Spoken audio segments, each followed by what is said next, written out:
لوگوں کو صحیح بات بتانا اور سکھانا اور آگے پیغام کو پہنچانا بھی ایک ثواب جاریہ ہے۔ ہماری ویڈیو کو لائک کیجئے، سبسکرائب کیجئے اور بیل کے آئیکن کو دبا دیجئے تاکہ اگلی آنے والی ویڈیو آپ تک پہنچ سکے بر وقت۔ شکریہ۔ یہ کسی بھائی کا سوال ہے کہ قلب سلیم سے کیا مراد ہے؟ دیکھیں، قلب سلیم کو واضح کرنے کے لیے ہمیں یہ دیکھنا ہوگا کہ خود قلب یعنی دل کسے کہتے ہیں قرآن کی اصطلاح میں اور احادیث کی اصطلاح میں۔ دل کیا ہے؟ اچھا، قلب سلیم کے بارے میں آیت وَلَا تُخْزِنِي يَوْمَ يُبْعَثُونَ يَوْمَ لَا يَنْفَعُ مَالٌ وَلَا بَنُونَ إِلَّا مَنْ أَتَى اللَّهَ بِقَلْبٍ سَلِيمٍ۔ اے اللہ، مجھے روز آخرت رسوا نہ کرنا، وہ دن کہ جب نہ مال کام آئے گا نہ بیٹے کام آئیں گے، مگر یہ کہ وہ شخص جو قلب سلیم کے ساتھ اللہ کی بارگاہ میں آئے۔ آپ کا سوال قلب سلیم کے حوالے سے ہے، لیکن ہمیں تھوڑا اور بنیاد سے لینا ہوگا کہ خود دل کسے کہتے ہیں۔ ارشاد اذا اراد اللہ بعبد خیرا، اللہ جب کسی بندے کے ساتھ اچھائی کا ارادہ کرتا ہے، رزقہ قلبا سلیما، اللہ اس کو عطا کرتا ہے قلب سلیم۔ جب بھی خیر کا ارادہ کرتا ہے، اللہ بندے کے لیے خیر اسی وقت چاہتا ہے جب بندہ اللہ کی بندگی کے لیے ایک قدم آگے بڑھتا ہے۔ ہم آگے بڑھیں گے تو اللہ ہمارے لیے خیر چاہے گا، اور اگر ہم اللہ سے سرکشی کریں گے، ہم پہلو تہی کریں گے، روگردانی کریں گے، تو کبھی اللہ کی مشیت ہماری آخرت کے حق میں نہیں ہوگی۔ اللہ بندے کو اس کے حال پہ چھوڑ دیتا ہے۔ بہرحال قلب سلیم، دل کسے کہتے ہیں؟ اب دیکھو، قرآن کی اس آیت میں اللہ قلب سلیم عطا کرتا ہے۔ قلب سلیم کا معنی کیا ہے؟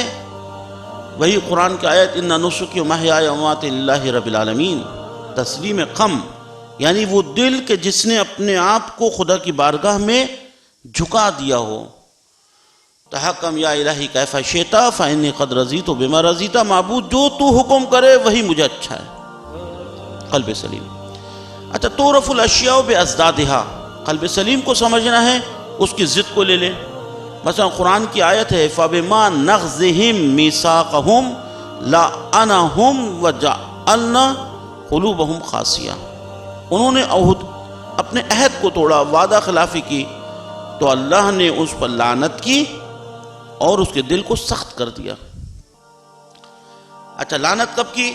پہلے اس نے اللہ کی سرکشی کی، پھر اللہ کی لعنت آئی، اور جب اللہ کی لعنت آ جاتی ہے تو لعنت کو ہم کبھی عرض کریں گے، اس کا مطلب ہے سلب توفیق۔ اللہ توفیق کو سلب کر لیتا ہے، اور حضرت امام معصوم کا فرمان ہے کہ اللہ اگر بندے پر سے اپنی نظر ہٹا لے تو بندہ شر ہی کی طرف بڑھے گا، خیر کی طرف بہت کم بڑھے گا۔ یہ خدا کی نظر کرم ہے کہ جو ہم کو اپنی بندگی پہ رکھتی ہے، لیکن اس نظر کرم کے باقی رہنے کے لیے، یعنی لعنت نہ ہو، سلب توفیق نہ ہو، ہمیں اللہ کی بارگاہ میں ایک قدم آگے بڑھانا پڑے گا۔ اور اگر لعنت آئے گی، سلب توفیق ہوگی، ہمارا دل سخت ہو جائے گا۔ اب یہ سوچنے کی بات ہے، یہ جو ہمارے دل سینے میں دھڑک رہا ہے، یہ دل تو مراد نہیں ہے، کیونکہ یہ دل نہ تو سخت ہوتا ہے نہ نرم ہوتا ہے۔ یہ مولا کائنات حضرت امام جعفر صادق فرماتے ہیں کہ موضع العقل الدماغ والقسوہ والرقہ فی القلب، یعنی عقل کی جگہ دماغ ہے، اور سخت ہونا نرم ہونا یہ دل کا معاملہ ہے۔ تو دل سخت و نرم تو نہیں ہوتا، سب کے دل ایک جیسے ہیں۔ یا دل کا ٹیڑھا پن، قرآن کی کچھ آیات ہیں تو دل تو ٹیڑھا نہیں ہے، دل تو اپنی ہی ایک مخصوص سائز میں ہے۔ تو کہنے کا مقصد یہ ہے کہ یہاں جو دل استعمال لفظ ہو رہا ہے، اس دل سے وہ گوشت کا لوتھڑا نہیں جو ہمارے جسم میں دھڑک رہا ہے۔ پھر دل سے کیا مراد ہے، اسے پہلے سمجھ لیں، قلب سلیم خود بخود سمجھ میں آ جائے گا۔ دل سے کیا مراد ہے؟ اب قرآن کی سورہ غافر میں آیت ہے کذالک، اللہ نے دلوں پر مہر لگا دیے. اب ان دلوں پہ تو مہر نہیں لگائی. دیکھیں دل سے مراد یہ ہے کہ کسی بھی انسان کا وہ لاشعور، وہ سفید کاغذ کہ جس پر راستہ معین کیا جاتا ہے کہ ہمارا دماغ جو ایک پرزہ ہے اس کو کن راستوں پر چلنا ہے. دیکھیں ایک ہے عقل، اس کو بھی کبھی عرض کریں گے کہ عقل صرف اور صرف اللہ کی بندگی کی تلقین کرتی ہے، سرکشی کی طرف بالکل انسان کو مائل نہیں کرتی. پھر کیا چیز ہے کہ جو ہم کو اللہ کی سرکشی پر طریقے سکھاتا ہے؟ وہ دماغ ہے. یعنی دماغ ایک ایسا پرزہ ہے جو اچھائی میں بھی استعمال ہوتا ہے، برائی میں بھی استعمال ہو جائے گا. تو دل کا یہاں سخت ہونا، نرم ہونا اس گوشت کے لوتھڑے سے تعلق نہیں رکھتا، بلکہ وہ ایک ہمارے ہر بچے، ہر انسان کے ساتھ ایک سفید کاغذ ہے. اس سفید کاغذ پر یعنی اس لاشعور میں کچھ چیزیں لکھی جاتی ہیں. کون لکھتا ہے؟ سب سے پہلے ماں باپ لکھتے ہیں. باپ نے پیسہ کہاں سے لے کر آیا؟ یا ماں باپ جب بچہ پیٹ میں ہے تو ماں کیا کیا کر رہی ہے؟ اس کا نماز پڑھ رہی ہے تو بچہ پیٹ میں ہے لیکن اس کے لاشعور بچہ نمازی ہوگا. اگر ماں گانا سن رہی ہے، برائی کر رہی ہے، تو اس بچے کا جو سفید کاغذ ہے لاشعور، جس کو ہم دل کہیں گے، اس دل پر ماں اپنے بچے کے لیے برائی لکھ رہی ہے، خود برائی کا ارتکاب کیا. اس ماں کا شعور اور بچے کا لاشعور جڑا ہوا ہے. اب اس نے جو حرکت کی وہی بچے کے دماغ پہ لکھ دی، یعنی اس کے قلب پر لکھ دی. اب بچہ کے کاغذ پر اس کے جو زندگی کے اس نے طریقوں پہ قدم رکھ کے چلنا ہے وہ طریقے ماں باپ لکھ رہے ہیں. یہ رسول اکرم کا فرمان کل مولود یولد علی فطرت الاسلام لیکن ابواہ یحودانہ و ینصرانہ. ہر بچہ فطرت اسلام پر پیدا ہوتا ہے، ماں باپ یہودی نصرانی بنا دیتے ہیں. کوئی مسلمان ماں باپ اپنے بچے کو یہودی کیوں بنائیں گے؟ ایک مسلمان ماں باپ اپنے بچے کو نصرانی کیوں بنائیں گے؟ بنانا یہ مطلب نہیں ہے کہ بچے کو کہیں بیٹا تو یہودی ہو جا، یا بچے کو کہے کہ بیٹا تو نصرانی ہو جا. نہیں، ماں باپ نے اگر یہودیوں کی حرکتوں کو اختیار کیا ہوا ہے، اگر ماں باپ نے نصرانیوں کی طور طریقوں کو اپنایا ہوا ہے، بچہ وہی طور طریقے اپنا لے گا، کیونکہ ماں باپ سے اس بچے کا دل تشکیل پا رہا ہے. دل، ہم جو کہتے ہیں قلب سلیم، قلب سلیم ایک کیفیت ہے. دل کا سخت ہونا، دل کا ٹیڑھا ہونا. وختم اللہ علی قلوبہم وعلی سمعہم وعلی ابصارہم غشاوہ، یہ مہر، یہ ساری چیزیں، یہ کیفیات ہمارے اس دھڑکنے والے گوشت کے لوتھڑے میں نہیں، بلکہ ہمارے وہ لاشعور ہے، وہ سفید کاغذ ہے کہ جس کو ہمارے ماں باپ نے جب نطفہ ٹھہر رہا تھا، بچہ پیٹ میں تھا، بچہ دودھ پی رہا تھا، بچہ بڑا ہو گیا، جب پیٹ میں تھا تو صرف اس کا لاشعور ماں کے اس سے شعور سے جڑا ہوا تھا. بڑا ہوا تو اس کے بہت سارے پین بن گئے. ایک آنکھیں ہیں. بچے نے دیکھا کہ والد صاحب یا ماں گانا سن رہے ہیں، جھوٹ بول رہے ہیں، نماز نہیں پڑھتے، بچہ وہی سیکھے گا. اگر بچے نے دیکھا ماں باپ نماز پڑھ رہے ہیں، ماں باپ محبت سے پیش آ رہے ہیں، بچہ وہی سیکھے گا. کان بھی آ گئے بچے کے. اب وہ لاشعور، وہ کاغذ کا ایک جو پین ہے وہ کان بھی ہے. بچے نے گانا سنا، اب بچے کے ذہن میں یہ بات آ گئی.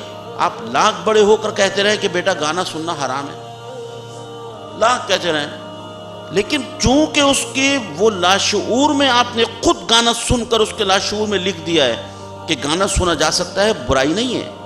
بچے نے آپ کو گانا سنتے سنا، اس نے اس کان سے گانا سنا، اب اس کا لاشعور یہ ہے کہ گانا سننا کوئی مسئلہ نہیں ہے. یہ ہے دل. ہمارے دل سے مراد کیا ہے؟ یہ ہے بچے کا دل.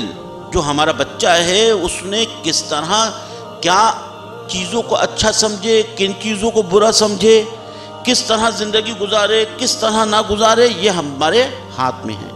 یہ ہے رسول کے فرمان کا مطلب. لیکن ابواہ یحودانہ و ینصرانہ، ماں باپ نے یہودیوں کے طور طریقے اختیار کر لیے، بچہ اسی طرح ہوگا. پر دل سے مراد کیا ہے؟ ہمارے وہ سفید کاغذ اولا شعور. بس قلب سلیم. قلب سلیم کیا ہے؟ قلب سلیم یہ ہے کہ ہمارے فرض کریں وہ مرد و عورت جب شادی کر رہے ہیں تو اپنی غذا کو پاک کریں. جب بچہ پیٹ میں ہو تو ماں گانا سننا اور یعنی خدا کی بغاوت سے دور رہے. یہ بچے کا دل لاشعور میں اس کو قلب سلیم بنائیں. وہ اچھائی کی طرف مائل ہوگا، برائی سے نفرت کرے گا. اور جب یہ کیفیت بڑھتی جائے گی، فَاعْبُدْ رَبَّكَ حَتَّىٰ يَأْتِيكَ الْيَقِينُ، اللہ کی اتنی عبادت کرو یقین کے منزل پر پہنچ جاؤ. یہاں سے قلب سلیم تشکیل پاتا ہے. یعنی انسان کی نظر میں اللہ کی اطاعت کرنا آسان، معصیت کرنا مشکل ہے. کچھ لوگ ہیں کہ جن کی نظر میں اللہ کی معصیت کرنا آسان، اطاعت کرنا، اللہ کی بندگی کرنا مشکل ہے. کیوں؟ اس لیے کہ ان کے ماں باپ نے ایسی زندگی گزاری ہے، یا ماں باپ نے اچھی زندگی گزاری ہے لیکن معاشرے، جب اس نے معاشرے میں قدم رکھا تو وہاں سے سیکھا ہے. یہاں انسان جب اللہ کی بندگی پر آتا ہے تو قلب سلیم کی طرف بڑھتا چلا جاتا ہے. یعنی اللہ کی بندگی کرنا آسان. وہ یہ اب کہتا ہے اپنے لاشعور، اس کے دل پکار کے کہتا ہے کہ میرا جو کچھ ہے محیای مماتی للہ رب العالمین، اللہ کے لیے ہے. قلب سلیم یعنی خدا کیا چاہتا ہے بس وہی اس کے لیے آسان ہے، وہی اس کا محبوب ہے. اچھا، اس کے لیے اگر دل سخت ہو جائے، فرض کریں کسی آدمی کا، اس کو کوئی علاج بھی ہے. بحر الانوار میں ہے ما قست القلوب الا لکثرت الذنوب. دل سخت کیوں ہوتا ہے؟ بہت زیادہ گناہ کرنے سے. ماں باپ نے اچھی تربیت دی تھی لیکن انسان جب عملی زندگی میں اس نے قدم رکھا تو گناہ کیا، کرتے کرتے کرتے کرتے اب اس کا دل سخت ہو گیا. اسی کا بے تقوی اللہ و لزوم امر و امارت قلب کا بے ذکر. یہ امام فرماتے ہیں نہج البلاغہ میں کہ اللہ کی ذکر کرو، قرآن پڑھو تو تمہارا دل خود بخود نرم ہو جائے گا. مشکات الانوار میں ہے اذا اردت ان یلین قلبک فاطم المسکین وامسح راس الیتیم. مسکین کو کھانا کھلاؤ، یتیم کے سر پہ ہاتھ رکھو، تمہارا دل نرم ہو جائے گا. یعنی اگر دل سخت ہو گیا ہے، اگر کوئی آدمی یہ دیکھ رہا ہے کہ اس کا برائی کرنا، گناہ کرنا آسان ہے اس کے لیے، اللہ کی اطاعت کرنا مشکل ہے، تو اب توجہ کر لے. فاعتبروا یا اولی الابصار، اب عقل میں توجہ کرے اور اپنے دل کی سختی کو، اس دل کی کجی کو ختم کرے. کس طرح ختم کرے؟ وہ اپنے آپ سے متوجہ ہو کے کہے کہ میں یہ عبادت میں اللہ کے لیے کر رہا ہوں، اللہ اس سے خوش ہو کر مجھے اور توفیق عطا کر دے کہ میں اللہ کی بندگی کروں. خدا دل کو کھولے گا. یہی مطلب ہے شرح صدر کا. فمن یرید اللہ ان یہدی یشرح صدرہ للاسلام. اللہ جب کسی کی ہدایت کرنا چاہتا ہے تو اس کا شرح صدر کر دیتا ہے. اب دل تو چوڑا، یعنی کہ شرح صدر سے مراد کیا ہے؟ اللہ، کسی نے رسول خدا سے پوچھا شرح صدر کے بارے میں، رسول نے فرمایا کہ نور یقذفہ اللہ فی قلب المومن. شرح صدر ایک نور ہے، اللہ مومن کے دل میں اتار دیتا ہے. وہ نور کیا ہے؟ وہ نور بندگی ہے. یعنی جس کا شرح صدر ہو جائے وہ، اس کے لیے عبادت کرنا آسان، معصیت کرنا مشکل ہے. جس طرح کوئی بندہ مومن قلب سلیم کے ہوتے ہوئے وہ معصیت الہی کرنا اس کے لیے مشکل ہوتا ہے، اسی طرح قلب قاسیات، سخت دل آدمی کے لیے اللہ کی عبادت کرنا مشکل ہوتا ہے.